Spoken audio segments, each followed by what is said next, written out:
You're listening to YVT on the Road, where we go out and meet people making things happen.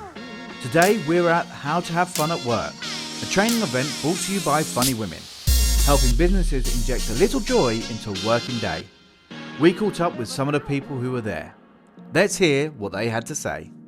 We're here at Funny Women 2026 with the creator, organiser and incredible Lynne. Hello. Hello. What a day. I know. We really smashed it, didn't we? It was jam-packed. I don't think you could have fitted anyone else. It was more how to have fun at work than Funny Women, although it was quite female-orientated. It was today. very female-orientated. What happened to the men? I think we scared them all off. But it is fun. Like what I've heard people saying is how, although it was how to have fun at work, what people have taken away was actually the time for themselves to have fun. Yeah. And there was quite a lot in the content about making time for ourselves, and I think that was the message, really, wasn't it? Very much.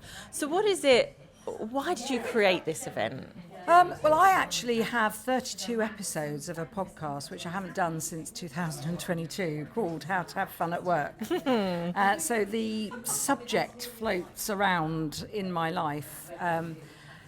Probably time to start the podcast again, but we should talk about that. But I think I've always felt that the workplace should be fun, and obviously post-COVID, it took time for people to go back to offices and people were fearful. Then we've had the whole new phenomena of working part-time, hybrid working from home.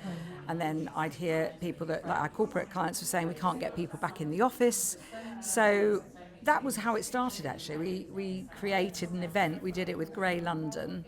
And we did the first of our format, which we've done before in lots of other guises, but we called it How to Have Fun at Work. And we've sort of done it for ourselves. We run our own events, and we also white label the concept and take the whole thing into other organisations. So we work with people like Canada Life, NatWest Bank, Airbnb, and we've actually taken this style of event into their corporate environment and run it for their staff.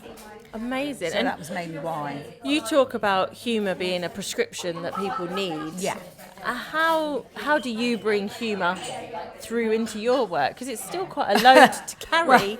But it's interesting because comedy is quite a serious business as well. I mean, everyone says it that works in comedy, but yeah, I mean, comedy entertainment is a business like anything else, and albeit we're dealing with comedians and supposedly funny people, but actually, honestly, sometimes they're the least unfunny. You know, the arts world is tough. Yeah.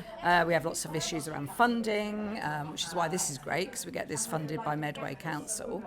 So, you know, we are struggling like anyone in the non-profit creative sector. It's quite difficult. So, I don't know if we have as much fun as people think we do, really. You know, everyone thinks that what I do, number one, I must be a comedian, which I'm not, and don't really understand the concept of being somebody who produces comedy and puts shows on or puts events on.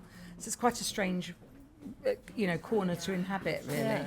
It very much appears, and I suppose Rosie was a great example of, in the comedy world, in the entertainment world, is actually turning those hard moments into the funny and seeing the brighter side or seeing the learning from it, and then putting it out there in the world and going, look, learn from my mistakes, learn from what bad things happened to me in a humorous, fun way. Comedy and tragedy are so intertwined, and obviously I did some of that in my workshop today, and I always do. But you know, the takeaway is that even in the most serious of businesses, you have to communicate, and comedy and humour is an absolute unique thing that we have as human beings, and it's all about communication and connection. And you know, we remember funny people.